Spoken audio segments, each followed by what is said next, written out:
Hi, this is Sean Perrin, and you're listening to episode 28 of the Clarineat podcast, the show where I discuss all that's neat and new with clarinet with the neatest people in the industry. Today's episode was brought to you by D'Addario Woodwinds.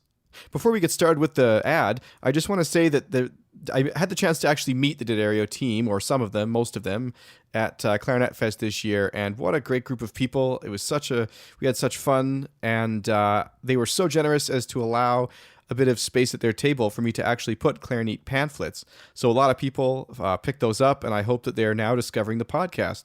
If you're a new listener, I'd really appreciate it, actually, if you would introduce yourself. Go to the Facebook page. There's a Clarinet official public group now where you can discuss things, and just let us know who you are, what you do, and you're in good company. There's a lot of great people following this show, and I do hope that you enjoy it. If you have any feedback, please send an email along to feedback@clarinet.com. Also, if this is your first episode and you want to make sure that you get other episodes, make sure to subscribe on iTunes, and that way they'll immediately arrive right in your phone or your tablet or your computer or whatever you use to listen to this show. Anyways, let's get started here, but before we do that, just a short message from D'Addario Woodwinds. Sanding, shaping, balancing. For centuries, mastering your instrument meant mastering these crafts too. But now, D'Addario is refining craftsmanship for the 21st century by refining their reeds and mouthpieces with the world's most innovative techniques, so you can spend less time sanding, shaping, and balancing, and more time perfecting your own craft. To learn more about the new era of craftsmanship from D'Addario Woodwinds, visit d'addario.com/woodwinds. So here I am back from ClarinetFest 2016. I wish I could say I'm rested and refreshed from the trip, but it was actually extremely busy, and although it was a lot of fun, man, it was also a lot of work, a lot of listening, a lot of shopping, all sorts of things. So anyways, I'm going to talk about some of the great experiences I had there, and most of all, I really want to impress upon you why I think it's important that everyone go to this festival that plays clarinet, that's interested in clarinet, that is interested in pursuing a career in clarinet. And the same thing goes, actually, and should be said, that you really should join the International Clarinet Association. They do put out a fantastic journal, I believe 4 times a year. They have some other perks from being a member, including instrument insurance that you can get access to. And the networking opportunities that are provided by these kind of festivals are just, fantastic. There's nothing else really like it. So I highly recommend that. I'll put some links on the show notes to ClarinetFest just so you're aware. This post, this episode, this blog or whatever is not affiliated with ClarinetFest at all. I'm just giving it the good word because it's something there for most clarinet players, and I think it's something that, most people should be interested in, but I'm not endorsed by them in any way, just to make that clear. Anyways, so the arrival at ClarinetFest, I arrived in Kansas on Tuesday in the early afternoon.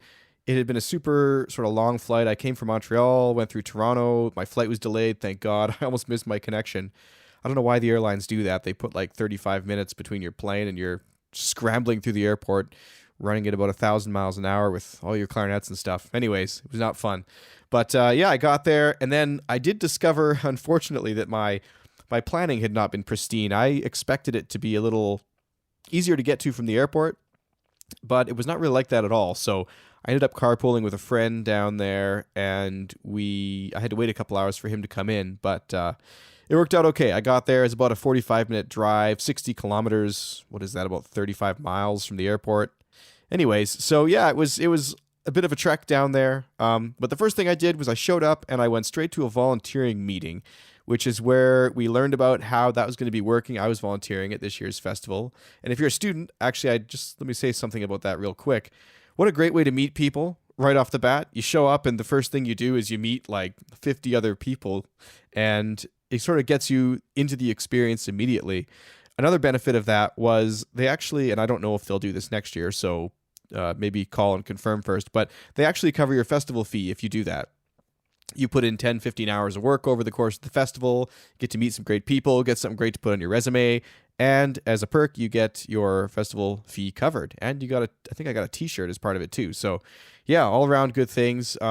I don't know, honestly, if I could do it next year, just because my goal was, to try and interview and talk to people and meet people. And it was pretty crammed for time as it was, but maybe I will. We'll have to think about it and see. But yeah, if you're a student, this is, that's a great opportunity. I highly, highly recommend doing that for sure. So, yeah, I mentioned we were stuffing the goodie bag. Basically, what that was is there was tons of pamphlets. If you came to the festival, you received this bag, a big blue bag. Tons of different pamphlets in there. There was some advertisements and coupons from like D'Addario, Buffet, Van Doren. Backun actually put together a really amazing magazine that features a lot of their artists. Ricardo Morales is an article with him in there. Ben Lulich, who is with the Seattle Symphony. Eddie Daniels is in there as well. There's just a whole bunch. It's like a treasure trove of information, and it's really professionally done. So make sure you go ahead and check that out if you have access to it. Maybe Backun will somehow provide that online. Maybe you can buy it through their website. I don't know. But I'll ask them when I'm there next week, I guess. But no, some really cool stuff in there. Also, Backun put you got a little like keychain clarinet bell thing, which is pretty neat. And a couple other things in the grab bag there. The program is one of the things actually in there. And if this was your first Clarinet Fest, you'd be really shocked to find that it's about 3/4 of an inch thick, and it's mostly concert programs for the next 4 days. So you get there, it's maybe 8:30 in the morning. You open up your bag, and you're like, wow, there's like 200 pieces being performed, or maybe more. There was just tons of stuff, and the way they get through it all. And you might be wondering, well, how do you watch so many pieces in 4 days? And the answer is, unfortunately, that you don't. I mean, even if you were the most keen person there, there's simply no way to get to every single concert because they happen in 3 or 4 venues at once, all around, and they actually are overlapping a little bit. So it's not really, I don't know if it's really a bad thing. It's just the way that it is. Like you got to kind of plan and choose what you want to see, and then you go and see it. The evening concerts are different. There's only ever one kind of like, I don't know, I'd call it like a headlining sort of concert. And those are always just by themselves. But throughout the day, 8 a.m. to 5 p.m. is all concerts. It's concerts the whole day. And it's concerts at 3 or 4 places at once. And you've got to try and eat lunch, and you've got to try and check out the exhibits if that's something you're into. And my God, why wouldn't you be? There's like, I think there was 5 or 6 rooms full of exhibits. I'll get to that in a second. But all these concerts, and there's not only the concerts, actually, there's also seminars, lectures going on at the same time. So one tip I would suggest is grab a highlighter when you first get there, grab yourself a cup of coffee, go sit down and find out what you want to go to. Make sure you're going to get to go to what you want to see, what you want to do, and sort of plan your timetable out like that, because otherwise you're going to be a little overwhelmed and you're going to sort of get thrown into all this stuff at once. But so grab a highlighter, go through your booklet, figure out your exact schedule. So the volunteering actually led to a couple of really interesting opportunities. Although it did take up a fair chunk of time, I was put into I was a lecture monitor for Mattius Muller, who has an invention called the SABre. Sorry, it's capital S-A-B, lowercase R-E. And off the top of my head, it slipped my mind what that means. But basically, it is a electronic addition to the bass clarinet that he adds on there. Really amazing effects can kind of be done with this. I'm going to leave it for a later interview because I got in touch with him, and he is going to be actually showing me how that works on the podcast. But also, as far as the performances go, I got to see him play his amazing instrument. Eddie Daniels, Ben Lulich, Ricardo Morales, Michael Lowenstern, many, many more people. It's actually unbelievable how many people I saw, and the artists that were there were just of an incredible caliber. And David Shifrin, of course, he played as well. And wow, I honestly can't say enough about the performances that were there over the days. It was just absolutely amazing. So who did I meet at the festival? And you might be thinking, well, who did I interview at the festival? And I kind of want to explain that real quick, just because I feel it would be a disservice if I don't. In the last episode, I mentioned that one of my goals for going to the festival at all as a podcast host now and with this blog was I wanted to try and conduct interviews on location. And I have to say, I set a personal goal of 10 interviews, although I don't know if I actually announced that last time. But anyways, once I got there, I realized, wow, there's so much going on. For every hour that I take out of my schedule to interview someone, I'm going to miss a performance. I'm going to miss a chance to go check something out at the exhibit hall. I'm going to miss lunch. I'm going to miss a networking opportunity. So I just sort of started thinking about it. And I also realized that the interviews I was going to conduct on location may not be of the quality that I, anyway, had come to expect. I wanted to be able to really get in depth with conversation with these people. And I normally like to do quite a bit of research before going on air, formulating great questions, asking the audience for questions, and all these things came to mind, and I was like, you know what? I think what would be better is to try and network as much as possible, meet as many people as possible, and connect after the festival. Not only will I be in a more relaxed state with a better interview at the end of it, but the artists and the manufacturers are going to be so much more relaxed, especially for the exhibitors. I mean, it's not really fair for them to take an hour out of their day when they're there to sell stuff and help customers to talk to the podcast, as cool as it also is, I suppose. So anyways, I hope no one's disappointed about that. It's actually going to result in a whole lot more content, better content that I hope you'll enjoy. Some of the people that I did meet, and these are in no way confirmed yet, but this is some of the people that I did talk to and have expressed interest in coming on the show. I talked to Eddie Daniels, Ricardo Morales, Michael Lonestern, Wes Rice of they've got some barrels, and actually they gave me some really great products I can't wait to review and talk about, including a metal product that's made by a local metal artist. Anyways, Uebel Clarinets, Bradford Bain, Clark Phobes, RZ Clarinets, I believe it was called, and just Backun, obviously, other great companies there. So yeah, there's at least 10, 15, maybe even 20 people that have expressed interest in coming on the show from, Thomas Piercy, that I met down there. And just fantastic networking opportunities, fantastic conversation. Really, I think this is the best way to go about it. Of course, I also had the chance to meet with Ryan Pereira, who was featured on episode 1 of the podcast. In Montreal, I saw Laurie Friedman, who I think was episode 5. Actually, when I got back in Calgary, I met up with Catherine Ladano, who I think was episode 4. Also, Eric Salazar, of course. I stayed with him at the dorms, and we had a great time and actually did a live thing, which I'll talk about in a minute. But no, I think that of the 25 episodes, I met about 5 or 6 people down there at the festival, which was just super cool.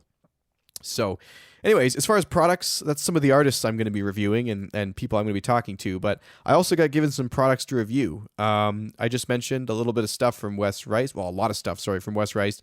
I've got a barrel, a bell, another barrel. Actually, I've got 3 barrels and a bell to review by them. Really nice products. I can't wait to get into that. And I got something called a reed booster. And this is kind of a strange product I didn't expect, but I don't know. I'll share some thoughts about that. Also, some synthetic reeds that I got given. And I'm in talks with Uebel to review their clarinets, which is going to be pretty cool, actually. Look forward to that. And a few other things. So, yeah, met up with some great people, great exhibits, and just great performances. One more thing about the exhibits before I move on is that this is probably the ultimate place to check out gear. If you're in the market for something new for the clarinet, a mouthpiece, a neck strap, a carbon fiber bell I saw, all sorts of things like that. This is really the best place. Even a new instrument, I don't know of any place that you can try out so many clarinets by so many different brands in such a short span of time for such little money. I mean, let's say normally you wanted to try 10 clarinets from 5 different manufacturers. You're going to be spending months waiting around for those to ship. You're going to be spending a lot of money shipping them back and forth. It's going to be a lot of stress. But here you can go and everything is just steps away. It's incredible. Such a great opportunity.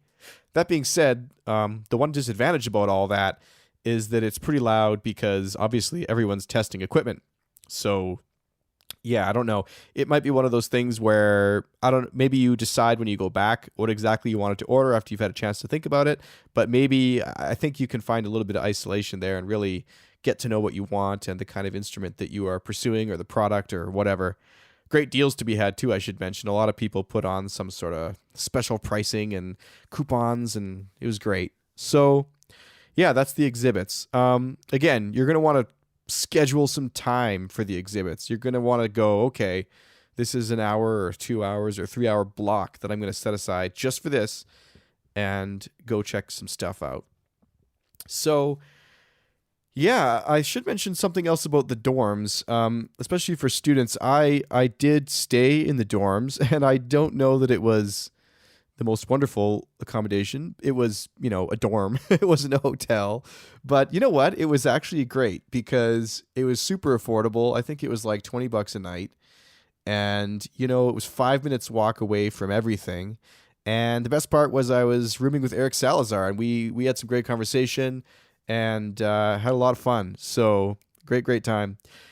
Of course, if you do want some more upscale private accommodation, I think they generally offer some things along the lines of a hotel. There was, I think, 3 hotels with this festival. And the one that I actually went and visited was called the Oriad, and we had dinner there a couple nights and a little bit of an after party type thing. And the after parties were in sort of a like an event hall at this hotel. And wow, this is actually one of the nicest hotels I've seen. It was just gorgeous, sort of looked like sandstone or something all over the place. And yeah, pretty cool. Pretty nice events, pretty nice things, pretty cool stuff going on. One highlight actually from the events was being able to drink the wine that is actually made by the Van Doren family in France. So that was kind of cool. I didn't know that, but they actually have a winery. So that's kind of neat.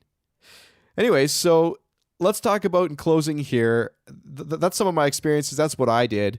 In closing, I just want to ask, well, what did you think? What did you do? I'm assuming a lot of people who are listening actually went to the festival, and I'm really interested in what was your experience like? What did you do? So post in the comments below and let me know what your ClarinetFest was like. And my last words about the whole festival actually are how important I think, you can tell I've been talking nonstop at about a mile a minute for, close to 20 minutes now. And I don't even feel like I really scratched the surface on all the things that I did, to be honest. But if you're a student, like, this is a no-brainer. You got to find a way to get down there. I mean, we're talking, it was $20 a night to stay in the dorms, and you can get your costs covered by volunteering. I don't think there's a better investment possible in your education and clarinet career, really. Almost at any stage. I mean, you'd be pretty hard pressed to justify not going. Let's put it that way. But yeah, that's my thoughts on it. It was just a fantastic time. And I almost forgot. Eric Salazar and I recorded a 30-minute, I believe, conversation where we actually were live at ClarinetFest. So I'm going to link to that in the show notes. You can check that out. We had a nice talk, and then Eric actually led a live improvisation session, which was really fun, and 2 guests joined us who happened to be in the lobby at the time, and they came over and checked it out. So thanks so much to Amy and Megan who joined us in that conversation. So that's all I've got for today. I really hope that this was providing some sort of value as far as what it's like to go to a ClarinetFest. If you have any more questions about it, I'd be happy to answer them, like I said, in the comments. And please do share your thoughts, your experiences below as well. Thanks so much for listening to the Clarineat podcast, and I look forward to seeing you next episode, which is going to be airing here very shortly because, like I did say, I've been away a bit. And I'm going to try and get all 4 episodes out in the next 2 weeks. So the next episode is going to be Michael Dean of the Clarinet Mike blog. Thanks so much for listening to the Clarineat podcast, and I will see you next time. This episode was brought to you by D'Addario Woodwinds. Sanding, shaping, balancing. For centuries, mastering your instrument meant mastering these crafts too. But now, D'Addario is refining craftsmanship for the 21st century by refining their reeds and mouthpieces with the world's most innovative techniques, so you can spend less time sanding, shaping, and balancing, and more time perfecting your own craft. To learn more about the new era of craftsmanship from D'Addario Woodwinds, visit d'addario.com/woodwinds.